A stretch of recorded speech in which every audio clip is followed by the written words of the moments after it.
Wealthy nations love to lecture the developing world. America, Britain, Australia, Singapore. They've built entire industries around telling poorer countries how to fix their problems. Democracy, governance, development, infrastructure. The message is always the same. You're behind. We're ahead. Follow our model. But here's the uncomfortable truth nobody wants to acknowledge. Malaysia, a country these nations consider developing, quietly does certain things better than the countries lecturing it. Not everything, not most things, but specific, measurable categories where Malaysia's approach works and the wealthy nation's approaches fail spectacularly. This isn't nationalist propaganda. These are documented cases where Malaysia's systems, policies, and cultural approaches deliver results that wealthier, supposedly superior nations cannot replicate despite having exponentially more resources. I've spent years comparing policy outcomes, talking to experts, interviewing people who've lived in both Malaysia and wealthy Western nations. And the pattern is undeniable. The countries that think they're superior have massive blind spots where Malaysia quietly succeeds. Before we count down all 10, here are 3 that will make readers from wealthy countries deeply uncomfortable. Malaysia maintains genuine multicultural harmony in a way America, with all its wealth and melting pot mythology, cannot achieve. Malaysia built affordable healthcare that works better than systems in countries spending triple per capita. And Malaysia provides a work-life balance that makes European social democracies look like they're doing it wrong. Let's expose what Malaysia does better than countries that refuse to admit anyone could be ahead of them. Number 10. Managing religious diversity without constant conflict. Malaysia is 63.5% Muslim, 18.7% Buddhist, 9.1% Christian, 6.1% Hindu. Islam is the official religion. Religious law applies to Muslims. This should be a recipe for constant tension and discrimination complaints. Reality? Religious minorities practice openly with constitutional protections.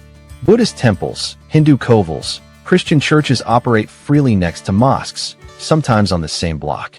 Christmas, Deepavali, Wesak Day, and Chinese New Year are all national holidays. The open house tradition means Malaysians celebrate each other's religious festivals across faith lines. Compare this to wealthy nations lecturing Malaysia about religious freedom. France bans religious symbols in public schools. European nations restrict Muslim religious practices while claiming secularism. America's religious freedom has devolved into Christian nationalism versus everyone else. Malaysia has deeper religious diversity than most Western nations and less religious conflict, notes religious studies scholar Dr. Amina Rahman. The constitutional framework explicitly protects minority faiths while acknowledging majority religion. Western secularism pretends neutrality while favoring Christian heritage. Malaysia's honest approach works better. Verdict: Malaysia manages religious diversity more successfully than nations claiming superiority on religious freedom. Number 9. Providing affordable healthcare without sacrificing quality. Malaysia's healthcare system offers something wealthy nations claim is impossible: universal public healthcare for citizens and excellent, affordable private healthcare for everyone else simultaneously. Public hospitals provide free or heavily subsidized care. Private hospitals charge reasonable rates. Specialist visits $40 to $60. MRI scans $200 to $300. Surgeries 70 to 90% cheaper than Western equivalents, while maintaining international accreditation standards. America's healthcare is the world's most expensive and leaves millions uninsured. Britain's NHS is collapsing under wait times and funding crises. Australia's system is increasingly two-tiered with private insurance costs rising unsustainably. Malaysia's system isn't perfect. Public hospitals are overcrowded, rural areas underserved, but it delivers accessible quality healthcare at prices that don't bankrupt families. Medical tourism to Malaysia is a multi-billion-dollar industry because foreigners recognize what their own countries can't provide. Malaysia proves you can have quality, affordability, and universal access, explains healthcare economist Dr. James Chun. Wealthy nations claim you must sacrifice one for the others. Malaysia just does all 3 imperfectly, but functionally. Verdict: Malaysia's dual healthcare system works better than single systems in countries spending triple per capita. Number 8. Building modern infrastructure efficiently. Malaysia built hundreds of kilometers of modern metro systems, highways, and airports in the 2010s to 2020s. Projects finish on time or close to schedule. Costs stay near budget. Quality meets international standards. Wealthy nations attempting the same? Catastrophic failures. California's high-speed rail. 15-plus years, $100+ billion spent, 0 operational miles. New York's 2nd Avenue subway. $4.5 billion for 1.7 miles. World's most expensive subway per mile. Britain's HS2 rail. Costs doubled. Timeline extended indefinitely. Sections cancelled. Malaysia built the entire KL MRT system.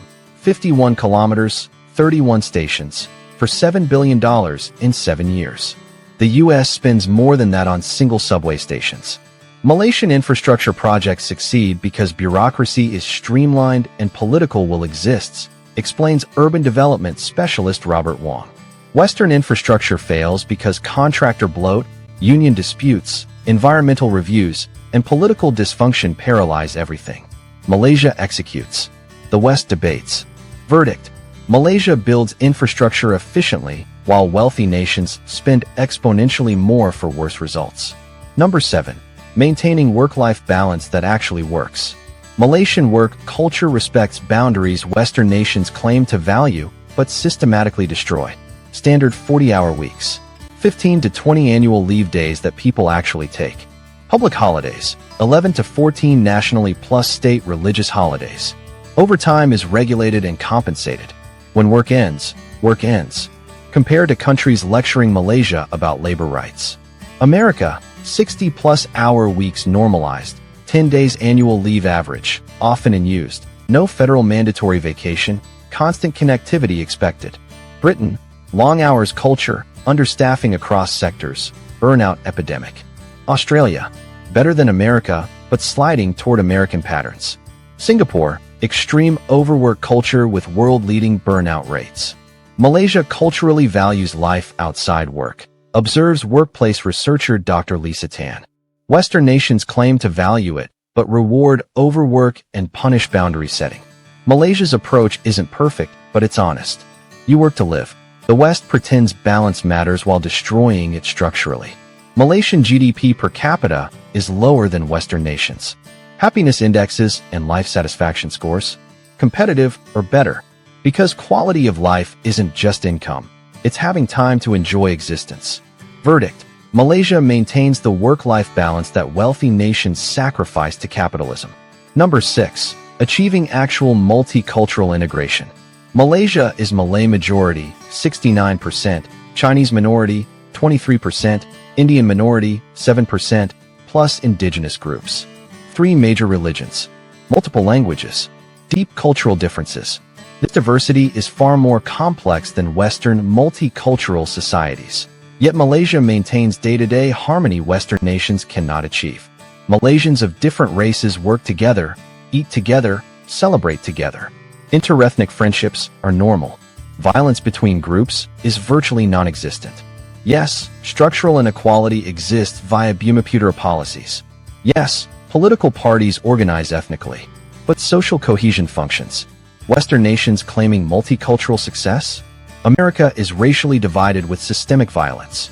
Britain faces ethnic tensions in cities. France's integration model is failing. Australia has recurring racial incidents.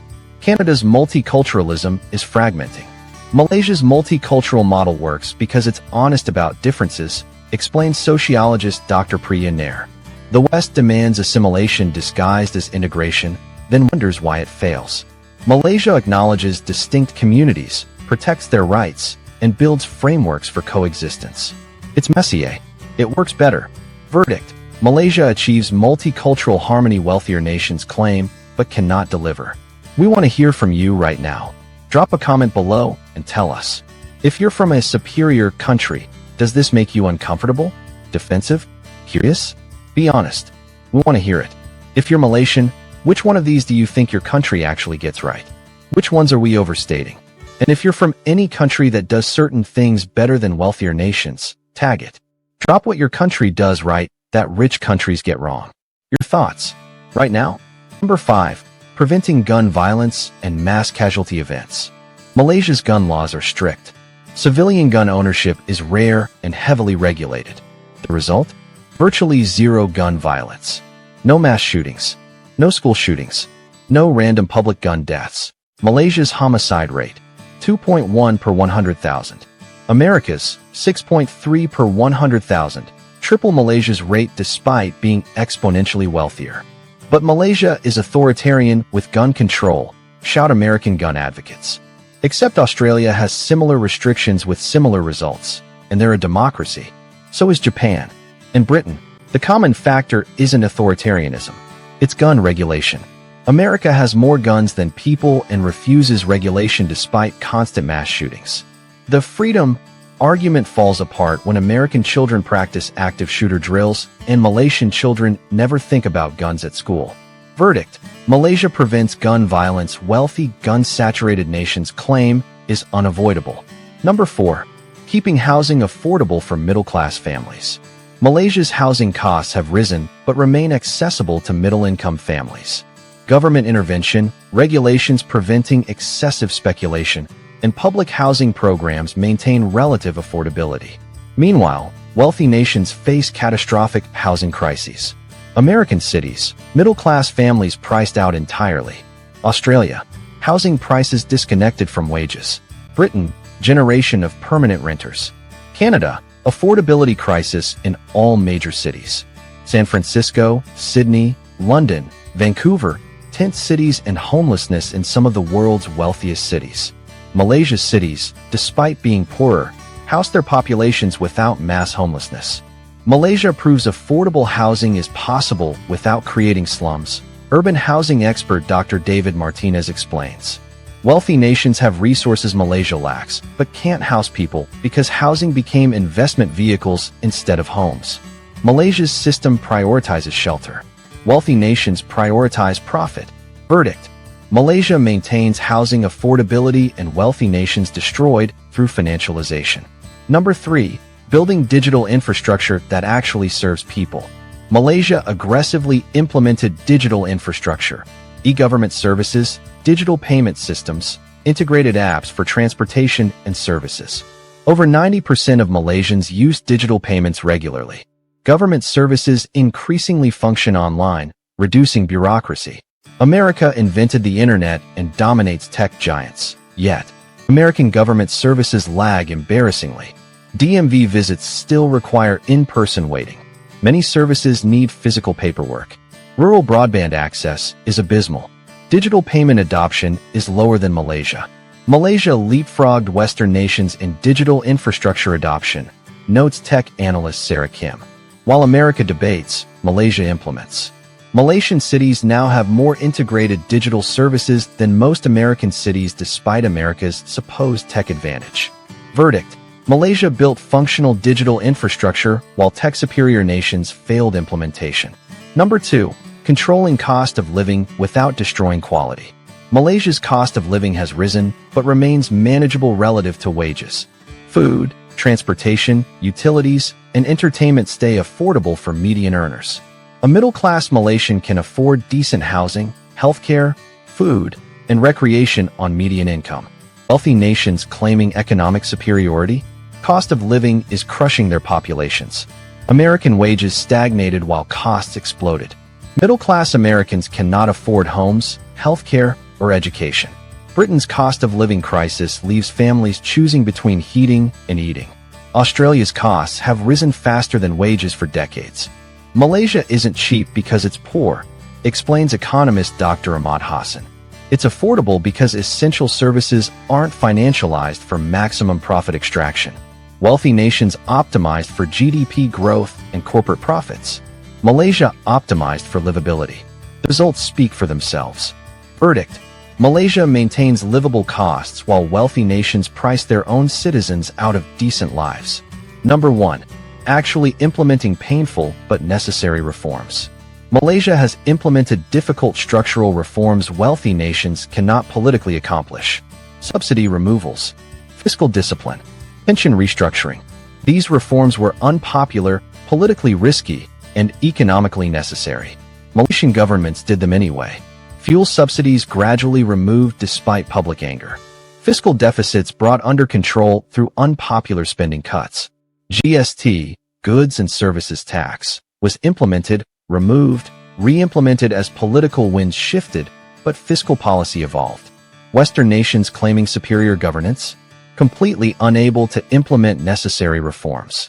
America cannot touch Social Security or Medicare despite unsustainable trajectories. Europe cannot reform pension systems everyone knows are failing. Britain cannot address NHS funding despite the obvious crisis. Political gridlock prevents any painful but necessary changes. Malaysia's leaders made unpopular but necessary decisions, explains political economist Dr. Jennifer Walsh. Western democracies are paralyzed by special interests and short-term political calculations. Malaysia reformed. The West kicks problems down the road indefinitely. Verdict: Malaysia implements reforms wealthy democracies lack the political courage to attempt. The uncomfortable truth: these 10 things don't make Malaysia superior to wealthy nations overall. Malaysia has massive problems: corruption, inequality, brain drain, political dysfunction. Wealthy nations have advantages Malaysia cannot match in countless areas. But that's exactly the point. Development isn't binary. Superior nations aren't superior in everything. And the countries they dismiss as developing often figured out solutions wealthier nations still can't implement. Malaysia isn't perfect. It's just better at certain things than nations that refuse to believe anyone could be ahead of them. And maybe, just maybe, wealthy nations could learn something if they stopped lecturing and started listening. We want to hear from you. Do you agree Malaysia does these things better? Disagree completely? Think we're being too harsh on wealthy nations or too generous to Malaysia? Drop your honest thoughts. Defend your country. Challenge our analysis. That's what this community is for. If this challenges your assumptions about which countries have the answers, smash that like button and subscribe.